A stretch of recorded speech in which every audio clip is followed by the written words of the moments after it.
everybody. This is Kyle Shiver with the Hometown Pipe Dreamers podcast. This is episode number 4. I'm joined today with my co-host, Ryan Fox. Welcome, Ryan.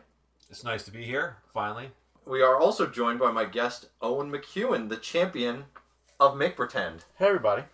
So, Owen, first question. Yes, sir. Always start the podcast with this question. And I didn't know that it's this coming. I have no knowledge of any information or any questions that you're about to ask me. I just want to make that clear. Which means you've never listened to the podcast before. That's right. There's only 2 episodes, Chief. There's 3 now. Are there 3? There's 3. Oh, I knew that Kyle was coming. That's all right. So, where do you consider to be your hometown? Doesn't have to be where you live now. Doesn't have to be where you grew up. What do you consider when you think of home? It's right where I live, Westmont, New Jersey. I live in Haddon Township, South Jersey, not too far from Collingswood, Cherry Hill, Camden, Haddonfield, like that type of neck of the woods. I grew up in South Jersey. That's where I feel like I'm from. So South Jersey is where it's at. Yeah, that's where I grew up. I mean, that's, my family's still mostly here and everything, so I'm comfortable here. It's where I live. Awesome. That's it. And we went out to lunch today, and we got a delightful panzerotti. Yeah, I know I was going to forget it. Yeah. It's this long Italian name. It's basically like a egg roll mixed with a hot pocket but it's more delicious than I'm making it sound. Oh yeah, it's pizza molten goodness in a turnover, fried to extreme temperatures, and multi cheesy goodness pizza inside. So yeah, it's that is a piece of South Jersey fare that you won't find anyplace else. Did we say Franco's name? Franco's, was it Franco's Pizza? Franco's. Go to Franco's, everybody. Go to Franco's. That's right. Okay, maybe next time they'll sponsor us, but we're going to put their name out there anyway. Put it out there for you, Franco's, because it's a good meal. Because it's delicious. Yeah. It is quite delicious. So, Owen, when I met you, we met you many years ago, and Owen McCuen has sort of been like, and Ryan's going to hate this reference, but Wes Anderson, who's one of my favorite directors, he always puts Bill Murray in his movies, right? And that's what Owen is for us. He's kind of always pops in, and we always find some place to put him, and not just because we want him there, because it's awesome being with him on set, and he's a good guy, but he's a tremendous actor, and he's pretty much good at anything he does. So when I first met him, he's kind of like, voice acting is what I want to do, but there's not a whole lot of voice acting work out there for me, so I've kind of go into live acting. I'll let him talk about it in a second here, but do you think that live acting is now your passion, or are you still kind of a voice actor at heart, you think? I'm still a voice actor at heart. That's what I wanted to do since I was a kid. And when I had gotten interested in it and started researching it and finding out how to go about it, I got some coaching. A woman in the Philadelphia area, she's been around forever. Her name is Joanne Joel. She's an amazing coach. I had gotten some coaching from her, and she said, you should consider acting on camera as well, because you're very expressive, and I think you could do it. And because I coach kids too, I teach gymnastics and sports and karate and stuff, motor skill development at the little gym. And I go in and out of character very quickly. So she said, you could probably do some on-camera acting. And, I had never done any before, but I figured I'd give it a try. So that's how it's hard getting voiceover work, so I started to investigate maybe doing some on-camera acting as well. I looked at Craigslist and some other, I forget where I looked. I got most of my stuff on Craigslist, honestly. I really did. I probably looked at Backpage and... not Backpage, Jesus Christ. Backstage. Backstage, yeah. I was just going to come up with it too, yeah. Dear God! Backpage to stay off of. And I got some opportunities to try it out. And what it allowed me to do was practice. Practice acting, practice being expressive, practice taking direction. And meeting some people who were other creative people. They were creating things. It could be a movie, maybe it's a podcast, maybe it's a cartoon or whatever, but at least that they're creative people. And that to bump into while doing live acting. And I think it's only helped my voice acting. So Absolutely. And if you follow him, Owen McCuen, and we'll go through this later, but on SoundCloud. What is it? Owen McCuen voice. Owen McCuen. You know what? You can probably just find it by my name. I'll have to dig up. Okay, that's no My big deal. But SoundCloud? yeah, if you search Owen McCuen on SoundCloud, he's got his own page there, and you can see he just does little, snippets once in a while. Like I think usually around Halloween you read Edgar Allan Poe, or there was a Raven one year. I did a Raven one. Yeah, I've done some Halloween or some Christmas stuff too. I have a friend of mine who does some electronic music, and I partnered up with him a couple times and did some Christmas type stuff. Sure. Like remixes of poems and stuff, and like a Robert Frost poem we did, "Stopping by Woods on a Snowy Evening." I do remember that one. Yeah, listen to that one. Yeah. So I like to mess around with that type of stuff. Quick one-off stories, and I don't have an actual show or a podcast of my own, but I do a lot of little one-off things for practice. Most people, like I kind of travel in audio drama circles now. People do scripted, fictional podcasts, and I do a lot of voices for them. And really one of the biggest pieces of advice floating around in that world is like, practice. Just do a weird little story. You learn a new trick, whether it be technical or acting, or just get a little story out. Do something small. Produce it and practice it, and that's how you get better, because when you're ready to do something bigger, then you'll have a bigger skill set and you'll be able to do more. So yeah, a lot of the stuff that I do is a weird little one-off things, just experimental stuff. But it's still, getting people out there and you see, the Raven, let's listen to what this guy's. Oh yeah. Yeah, you know what I mean. It's fun stuff to listen to. It's not just you yammering on about whatever. It's you know what I mean. It's it. Right, it's fiction, it's stories, it's Right. storytelling. It really is what it comes down to, is storytelling. Sure, absolutely. So it's funny because I was listening to the Nerdist podcast. I drive around a lot with work, so I listen to a lot of podcasts, obviously. And he was interviewing David X. Cohen, who's the creator of Futurama. And he started talking about Billy West, who's probably like the voice actor of voice actors, right? And he was talking about how they couldn't cast the part of Bender because they were like, we couldn't find the right, like we didn't know the robotic voice or whatever. So they're like, got to the point where they're like, why don't you audition and you can do it? Like, I know you're the showrunner, but what the hell? Why not?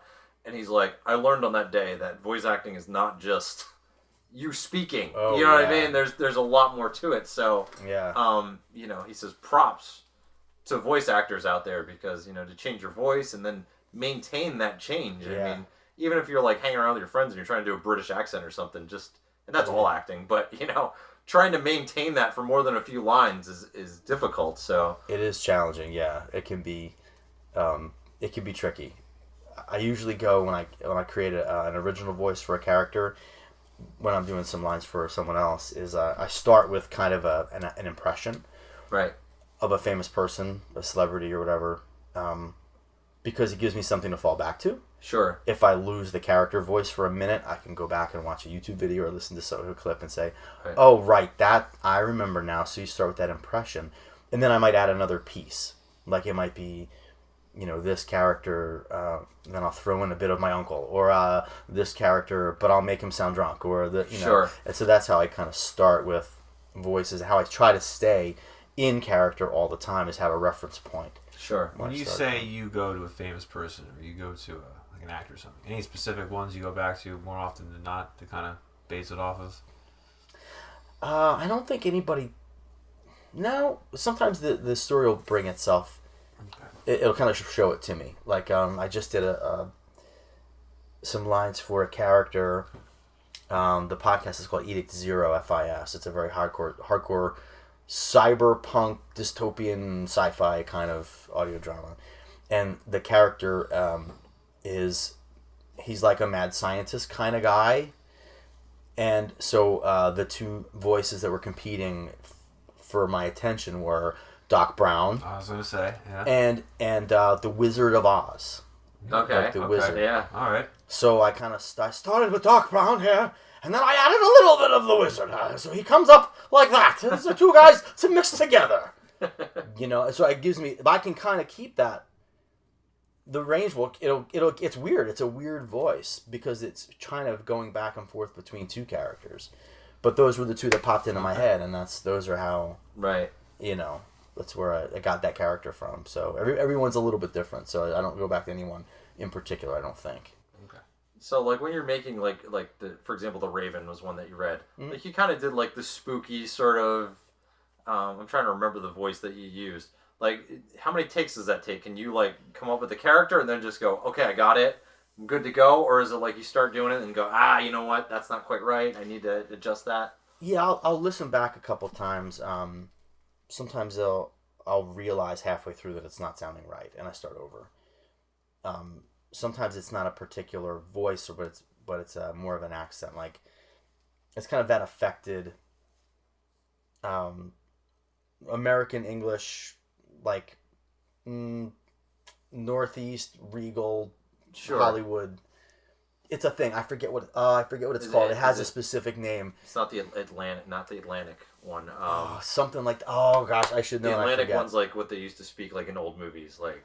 Yes, of course, darling, and it's kind of it's affected. It sounds more affluent and well-to-do, but it's not. It's not really an English accent. It's not British, but it's more of an American. It's kind of a dialect. Right. That's very false. That's kind of the way I did The Raven. I think was that. Yeah, I think it was. It reminded you of dreary, like while I pondered, weak and weary. Like it tried to sound a little formal, and a little old. So I imagined that's how Edgar Allan Poe would read it. Do you know what I mean? It's how if he was reading he was it out probably loud. wasted. Yeah, he was wasted. Edgar Allan Poe would have slurred it. Well, that's true, but he was a mess. Somebody in that era is what I was picturing. Right. But yeah, so that's interesting. I mean, it's definitely respect for voice actors. I mean, it's difficult. I mean, just trying to do voices for my kid now. You're like, she's like, you sound weird. Well, it's not just about what you can do or like voice acting is different. I do a lot of different types of things. So from like you said, going from camera to voice acting, like I've done things on camera, and it's hard to find that work too. So what I've managed to do is to be at home and use the skills that I don't need. You don't need lighting, and you don't need schedules, and you don't need. I just use me. I can practice that anytime. Sure. And so that's what I do. I practice, at work with coaching kids. I practice at home with my own kids. Right. I do it in the car. Just do voices in the car. Yeah. Right. Just when I'm talking. Just when I'm talking to myself. Right. And so that's if you don't. Some people say like, give me some advice on how to get into that voice acting thing. I'd like to work from home, Okay, good luck. My friends told me I have a good radio voice. I'm going to get into that business. Yeah, sure you are. It's hard. It's really hard. Right. You gotta love it. You have to have passion for it, love to do it, and go out of your way to find the right time, space, equipment. You don't need a ton of stuff to get started. You don't have to spend a ton of money, but you do have to invest. And unless you're willing to do that and just sit in the basement for hours. Right. Hours and hours in a box. As you can see, we are in Owen's, it's his kid's playroom, and then he's sort of taken a small corner of it for himself. Right. The saint and the wonderful parent that he is just took the corner. I claimed a closet. And, I took a whole bedroom in my house, but Owen's a better father than me. He just took the corner. It's out of my kid's playroom. But yeah, we were refinishing the basement. I allocated some resources. But if you're not willing to sit for hours and hours and hours in a box, practicing recording yourself, practicing editing yourself, and being able to provide decent quality work to people, then it doesn't matter. You don't need to. It's not the field you should be in. Right. It's a lot of practice. It's a lot of hours. And if you have a gift for something, like, you can do it. Anybody can do it. Sure. Anybody can do this. But anybody can play the guitar, too. You just need to practice. And anybody can play basketball, too. Right. You just if you have a little bit of a gift, you still have to get practice. You still have to get coaching. You still have to have competition, and you still need to get feedback and fail, you know, and then learn how to get better. Anybody can do it, yes. But if it's your passion, then you'll find a way. So, I mean, again, this podcast is about people who are like, oh, I've always wanted to do that. And then, you're a working guy, has kids, a house, mortgage, all that good stuff. And, you have your closet that you work in, and That's right. but you're making it happen. And Yeah. I mean, how many years has it been? It's I probably started trying this stuff. My first gig that I got was my voice acting job was probably 2004, 2005. Okay. But I hadn't then there was like a lot of time where I just nothing was happening, and then probably since 2010. okay. So 8 years now. I've been being able to do some work at home. I've gotten acting work, Sure. and also voice acting work, and now I just know so much better. I've gotten good enough where I can submit work and say, yeah, this is my audition. How does it sound? And it's going to sound better than a lot of auditions. Right. Because I have a box. Right. My space is treated, my microphone is good, my interface is good, and I can edit well. And like a lot of people send in auditions on their phone. They just speak into their phone, should click, and email it away. They might have a lot of talent, but it doesn't sound good, right? So Right.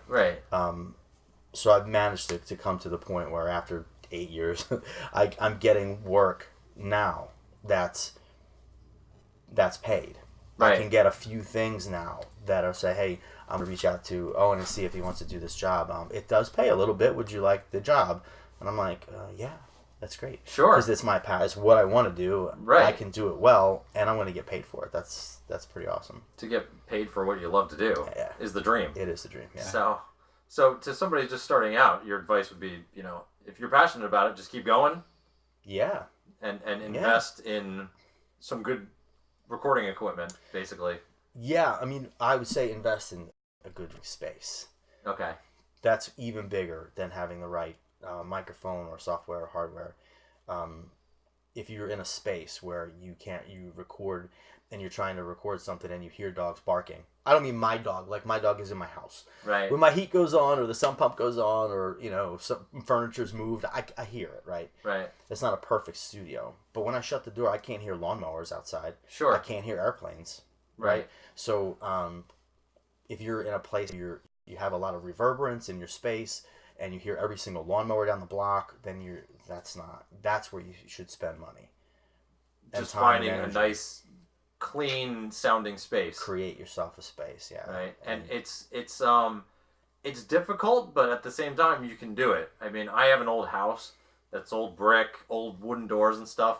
And what we found out is when we were recording is I'd just go into my closet and I'd put a couple comforters up and then it wasn't perfect, but it became sort of a flat area that we can record. And that's when we did a lot of our Foley or voiceovers or ADR or anything like that.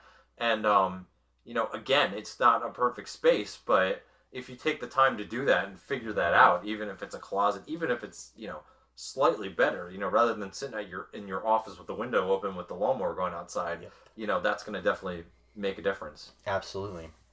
A lot of people who do voice acting and audiobook recording that have a very similar setup. It's a closet with a bunch of blankets. Right. And it deadens the space enough that they can do a really nice recording, and it's getting close to meet the specs anyway. Then with the right software and the right hardware, you're talking about cleaning up your signal even better, and your sound sounds really good, and you can do a pretty professional recording in a space like a closet with clothes in it. Sure. Or like this is a dedicated space, but right. But that's all it is. It's a closet with fabric on it. Right. And it has some acoustic treatment and stuff, and so yeah, that's anybody. I would say if you have a $500 budget, let's say, I'm gonna make up this number, right? And you're like, oh, I'm gonna get a $500 microphone. No, spend $400 building yourself a space. Right. Much more important, because you can always upgrade a microphone later. You'll get different gear, and you can find more advice and try things, shop around. But I would say take the time to spend the time and energy and money on getting yourself a recording space. Anyone who was thinking about doing something like this from home, that's where you should spend your energy. Well, it's crazy because, and we're gonna have to pause in a minute here to get the video going again, but I'll end on this last little note here. One of the things that we started doing is we couldn't afford a wireless system. What's it called? A lapel with the lapel mics. Like a lavalier. Lavalier, yes, like a lavalier. They have like Sennheiser makes like a wireless system. You plug it into your camera and then all that stuff. They're like $500 to $1,000 to get this, and we weren't in a place to do that. So what we found out was old iPhones have great sound or audio hardware built into them. The newer ones not so much, but there was like a few models. I think we have the 3s and the 4s, which were terrific. So for like $80, we bought a decent Rode mic on Amazon, and we were able to use those as our lavaliers. We just recorded them separately, since all of our audio is separate, and we all put it together later. So even just, grabbing an old iPhone from somebody, investing $80 on a lavalier mic and going into a quiet closet with a bunch of clothes. Yep.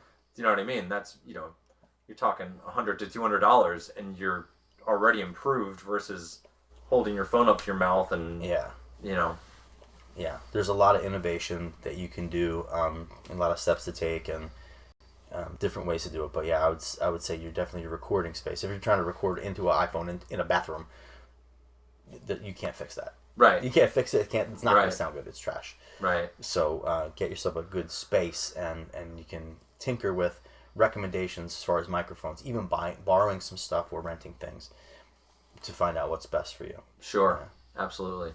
All right, we're gonna hit the pause button. Okey-doke. All right, guys, we're coming back here. Right. Yeah. This is exactly what we're talking about here. So okay, we're going beyond the space, and we're gonna let Owen talk about his hardware a little bit because we all like to talk about our hardware once in a while. So so you got your room, you got your space set up. Okay. Yeah. The next step to really coming up with this great audio. What like say the bare essentials. I mean, there's all kinds of apparatus and apparati that you can buy to make your sound better, even if it's a $20 mic. What are they called? The mic guards, the things that go in front of Oh you. yeah, pop filter. Pop filter. Yep. That's it. Little things like that you can add on later, but sort of what are the bare essentials you need to sound professional? To sound professional, that's a focused question. Okay. So you need a computer, obviously, if you're going to record audio to send to folks, right? So you need a computer. I had a little laptop. It was actually called a netbook. It's a very tiny laptop. It didn't have a lot of memory or anything. It only basically was for getting on the web. Right. And that was what I first started with. I downloaded an audio software called Audacity. I think it's officially shareware, but it's free to download. It's free to use. Right. Tons of tutorials, lots of support on Facebook and stuff. It's a pretty popular one, guys, so you can find a lot of things on YouTube. Easy to find. Yeah. So, and it's fabulous. It's a great tool. So, if you have if you already have a computer because you're listening to a podcast or watching YouTube, so if you have a computer, you can get free software, a microphone. The best microphone is up to, you have to shop around and see what's what. Ask questions, get recommendations, but everyone will have their own recommendations. So you kind of have to test a few things out. Most people will recommend, if you have a very, very good recording space, you can get a large diaphragm condenser microphone. That's very sensitive. It requires phantom power, so it actually actively seeks out sound. And it's very nuanced. So if you have a very, very good recording space, then an excellent condenser mic will work for you. If your recording space isn't perfect, then a dynamic mic might be better.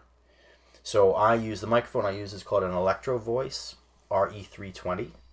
The RE20 has been around forever, and it's it's a really big microphone. It's got a kind of a warm, rich sound. A lot of radio people use it. Okay. Podcasters use it. But the newer version of that is called the RE320. Okay. That's what I have. It's a little smaller. It's a brighter top end. It's not as warm. But that's better for me. Right. Because you can do some more nuanced, like breathier whispering and stuff like that. It'll pick up a lot of those higher frequencies. So I have a really good dynamic mic. It's an XLR connection. So it doesn't go right into the computer by USB. It goes to an interface. And my interface is called a Focusrite Scarlett 2i2. And that's right there. You see it? Okay, yeah, I think so. You can find out that comes highly recommended. A lot of my friends and people in the industry use it. It's amazing for home use. There's 2 inputs. I use one main one. That's my main mic, and the input the gain stays the same. Sure. So my sound is always consistent. Right. The other one I can use, I plug a different microphone in. I can lower the gain and shout right into the mic. Right. So that the sound I don't have to mess with my original one, right? The second input I can use to raise the gain and whisper into the mic. So, it's just for fun. Right. If you're trying to go for an effect or something, you have those. Yeah. You don't have to step across the room and go, hey, Yeah, shouting, then your reverb is all messed up. So, right. Yeah. So I like the Focusrite 2i too. It comes highly recommended. So my computer, I needed a few years back, needed to get a new one. So my wife and I went shopping for a computer. So I have an iMac. It is it's a 22-inch. Let me see. Oh. I can find out all about it in a second. About this Mac. You're going to need a lesson on Macs. There we go. So it's a 21.5-inch, late 2012 model. 2.7 gigahertz memory, 8 gig. Startup disk, graphics, yada, yada, yada. Okay. And storage. Now, was that necessarily did you just say, oh, this is a pretty good computer, or was there anything as far as sound goes with that model? The reason why I chose a Mac was because I'm not very tech savvy. Okay. I had a Windows computer that would drive me bananas because I always had to something would stop working and I had to get a new driver, and if I picked a new driver from the wrong site, it would have a virus on it. And oh, jeez. What a nightmare! It's just a nightmare. I'm not very good with computers. Right. So Mac is a little more plug and play. It's a little more resilient and more resistant to viruses and stuff. Sure. Also, it's recommended for more artistic endeavors. So it comes standard with iMovie and GarageBand. Right. Which are not the sexiest programs, but they have nice upgrades available too. You can get Logic Pro, which is kind of made for Mac, which is like a pretty professional program. I haven't used that one in particular, but it's more geared toward artistic stuff, like video, audio. The way they separate, I guess the drives are separated in such a way that you can do more audio and visual work without the latency and sure, and so much pressure on your hard drive. So so I have an iMac with an interface, a Scarlett interface, and a dynamic microphone. It's a pretty high-end top dynamic microphone. Sure. You can spend thousands of dollars on a microphone. Right, absolutely, like anything else. Yeah. My microphone probably cost $250 or $269 or something like that. Okay, that's reasonable. It wasn't, and I've been using it for 7 years now. Sure. The Scarlett 2i2 was probably $150. I've had that for a few years now. I didn't have that at first. Right. My first setup was a Shure SM58 microphone with a Shure X2U interface, and it was fine, but just didn't have a nice want to upgrade. preamp. Yeah, it didn't have a great preamp. But the difference between having what I have now and for someone who's just starting out, who's never done anything, is that I wouldn't spend any money on a microphone. I mean, spend very little on a mic. Get a free software, learn how to record and edit yourself. Right. Spend as little as possible. When you figure out because whatever you're going to do, the first thing you do is going to be trash. It's going to be useless. Right. So learn how to do that, get a little better, then upgrade piece by piece. In the end, I mean, I probably spent, I bought a Zoom recorder too to do some Foley stuff. I bought other microphones, so sure. I don't know how much I spent total, but probably between the microphone and the interface, I probably spent about $450. And that's really not that much. Over Do you know the what I course mean? of 8 years or 9 years, no. Right. Just to kind of, you can, like we said in the beginning, you can do just an old iPhone and a little lavalier mic, and then just keep piecing everything together, and eventually you'll get to the point where you have a nice setup. Mm-hmm. You know what I mean? A little bit at a time. Ryan and I, when we put equipment together, that's a we've spent.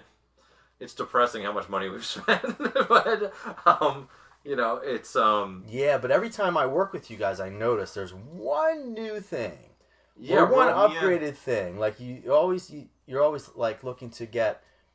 You don't need the fanciest thing because you might not know how to use it anyway. Right. you like max out your camera or sound equipment or whatever, and say, you know what, now we know how to do it. Let's get a little bit better one. Right. Which is what we did. Yeah. Pretty much the sound was a big thing for a while, and that's why we invested. And the other thing is eBay. Go to eBay. You guys can find used stuff. Yeah. And it's great. We bought a $700 mic for $400. You know what I mean? And it's dramatically changed our sound because we had a Rode.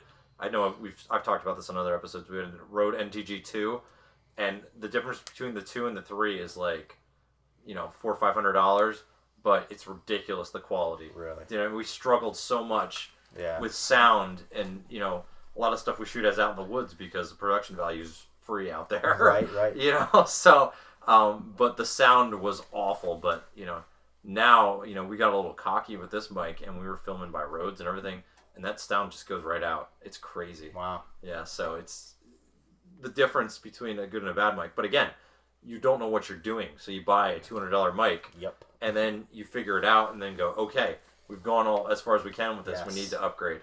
Exactly. So we upgraded to the point where we want to go back and redo everything we've done in the past with the bad stuff. Let's remake this because it'd be better now. We're rebooting our own movies. Yeah, we'd like to remake our own movies because we have better quality stuff. Yeah, that's good. That's the way to go, though. I mean, that's how you start. Practice first with the lower grade stuff, and then learn it, and then because you go over your head with a piece of equipment that you don't know how to use, it's not going to help. Right. It's not going to help. It's daunting, even with software. Like when I got into Adobe, like that was I was talking about this earlier, but I got a master suite of like an older version, and it was just like, this is what the professionals are using now, and it's like, oh my gosh, look at all this. There's all these different options, and and I still don't know how to use everything, but through watching tutorials and everything, it just start slow. Start on Windows Movie Maker if you're making movies, and cut things together, and then work your way up. Yeah, but absolutely. I think that's great advice. So let's talk a little about live acting, which is where we know Owen from. So what do you think greatest accomplishment so far as live acting goes? What most fun movies you've been on? Most role you're most proud of? What do you think? I don't know. And you don't have to say our movies. We're not putting you on the spot for that. No, well, one of them was a pretty good accomplishment. So like There's No Tomorrow was a neat thing. It was a very cool project for me to be involved with, because it was early on kind of in my acting stuff, but it was a piece that was only going to be me on screen, which is kind of cool. Right. It was a weird challenge, and it was complimentary to me that like you guys thought that I could handle it, and take that whole the whole story and tell it visually by myself, with the filmmaking techniques and other voices involved, but I was the only person on screen, which was pretty cool. That was neat. That definitely was cool. Some of the other things I think maybe my favorite piece I've still is a parody of a Creed song. Oh yeah. Called Road Rage Is My Creed. I was kind of thinking you were gonna go there. That was funny. It's hilarious, and I love it. It cracks me up every time I watch it. That was a sort of offshoot of the Road Rager, right? Yeah. The Road Rager was a short film about a guy who wakes up in a hospital, and he's been a victim of road rage, and he becomes a road rage avenger, trying to prevent people from driving angry, but he himself is full of rage. So it was a goofy short film, but and it was fun to make too. But the video was just hilarious. Like, yeah, I started singing a piece of the song in the shooting in my audition, and they were like, "Oh my god, you got to keep that, do that." So then we were shooting the short, and I did it, and he's like, "No, don't do that. Don't sing Creed. You're gonna sing karaoke style." I said, "Okay." And then after we shot the thing, then the guy Pat McCurlin was the producer and the writer and stuff, and he goes, he called me up weeks later. "Oh hey, you're gonna learn this song, and you're also gonna be in costume, and we're gonna film you singing to the sky on top of a car in a man-made rainstorm." And I'm like, "Okay, yeah, cool." And so we recorded it in a studio and filmed the video, and it still cracks me up. I love that piece. And the beginning of the movie, he's like all upset. He wakes up in the hospital and he's like, just found out my favorite band Creed just broke up. Like that was like one of the lines in the movie, and then it became like a whole joke. It became a whole and then it's a whole music video. It's pretty hilarious. That's then one of my favorite things that I've done. You're in the recording studio, and you are all of the people in the band too. Yeah. So yeah, you guys should definitely check that one's for free, right? Somewhere on YouTube. Yeah, Road Rager. Is my Creed. Yeah, check that one out. That is funny. I also liked the commercials you did. Owen was in a bunch of different commercials. Yeah. And my favorite one is the one, this is going to come out really bad, but the shower one, where you're testing out the shower, and then, you come out and you're like all excited about the shower because it was like streams coming from different ways and lights and music and booth and everything. Yeah. And then he just comes out and he's in the store and he's like, I'll take it. So that was for Ace Plumbing in Vineland. Yeah, that was little plug. That was a good one. Yeah. That was pretty fun. Yeah. So I mean, Owen has worked. I have worked. He's worked. He's done a lot of different things. Rita's Water Ice and that was good. Yeah, that's right. You were in Rita's Water Ice. Some other commercials. Yeah. What flavor were you? I was Buster Custard. Okay. Yeah. Yeah. He had a cowboy hat on. I was trying to remember. It's been a while since we saw that one. I remember that was when we first were going to hire him. We were like, oh, he was in a Rita's commercial. Right, all right, an actual commercial. Yeah. Did they know the story? Did you explain that story? Because originally it was between Nick Narrow and Owen. Go ahead, you can tell it. Yeah, for the I don't lead think I told it yet.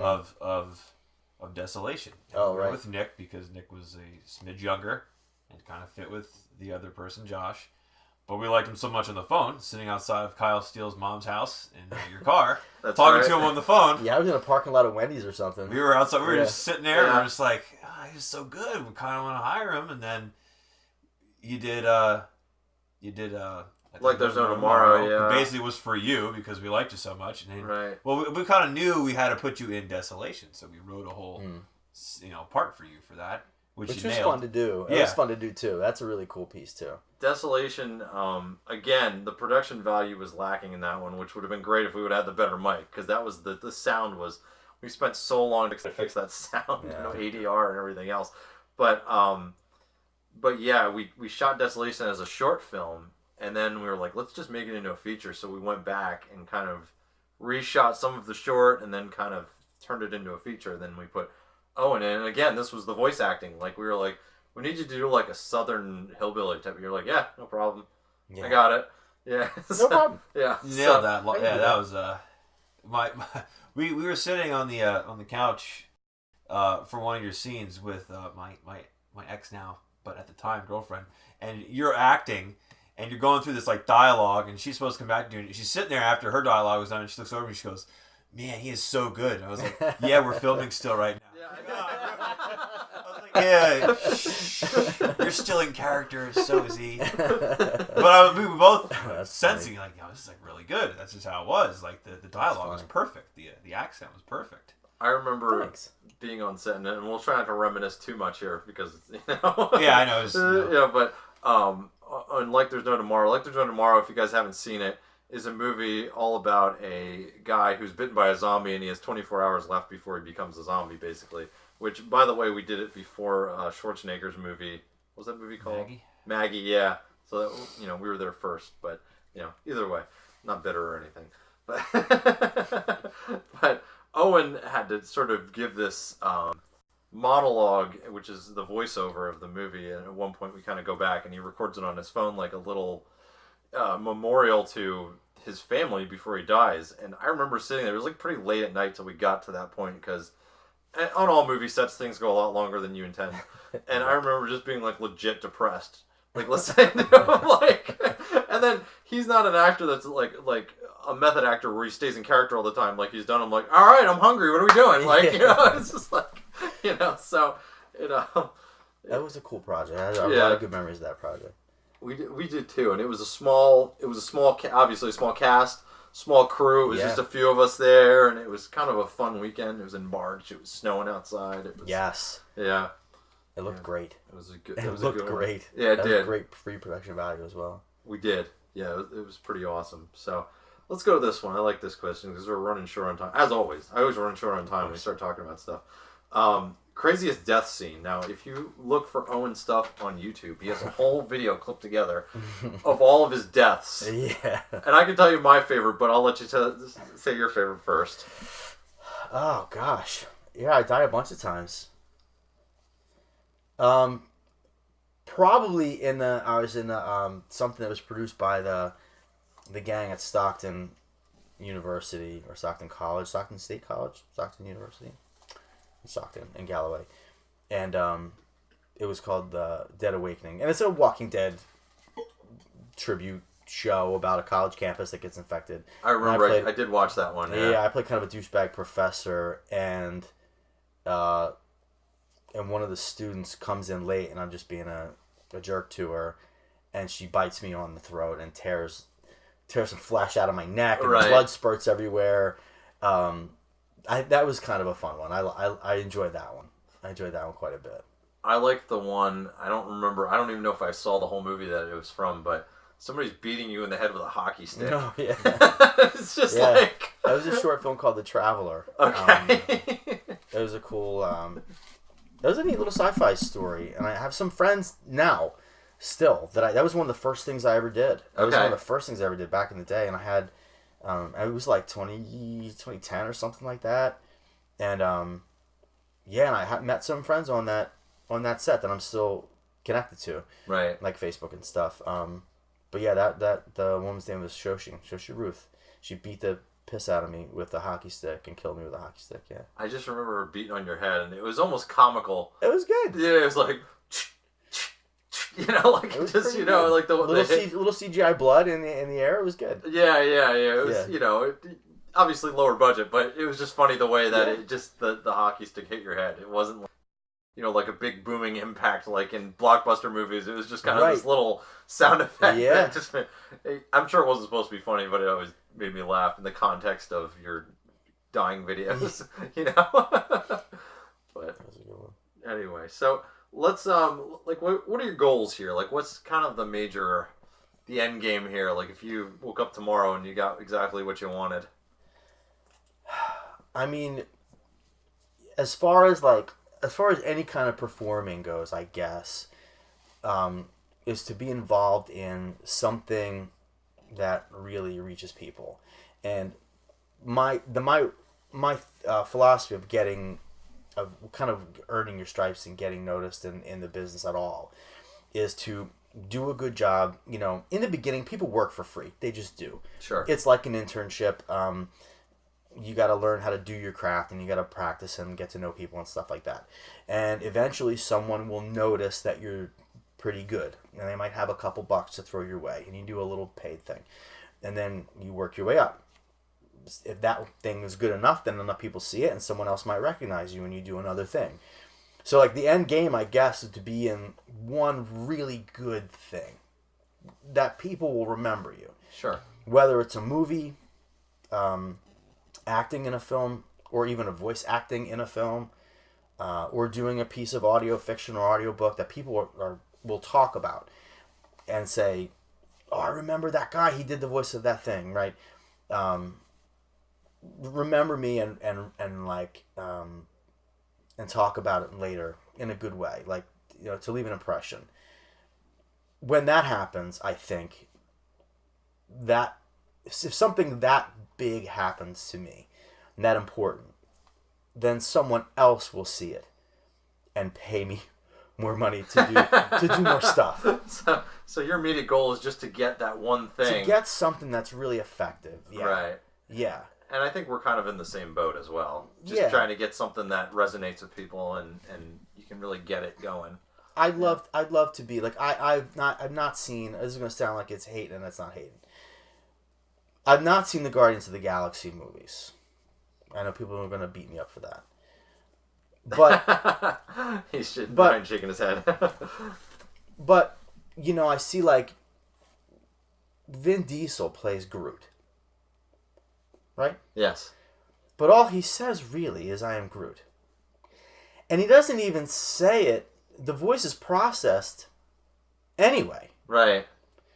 it goes through so many processes. Like, why did they need to pay Vin Diesel tens of millions of dollars? They could have paid me a couple grand and I would have done the same thing. Right. You know, like, so I'm not hating on Vin Diesel. Whatever, do your thing. I'm happy to have you. Sure. But what I'm saying is, like, there's an opportunity somewhere to get something that's effective and memorable, and then I can get more paid work. So my goal is not to be in one thing that gets me $1 million, although that would be awesome.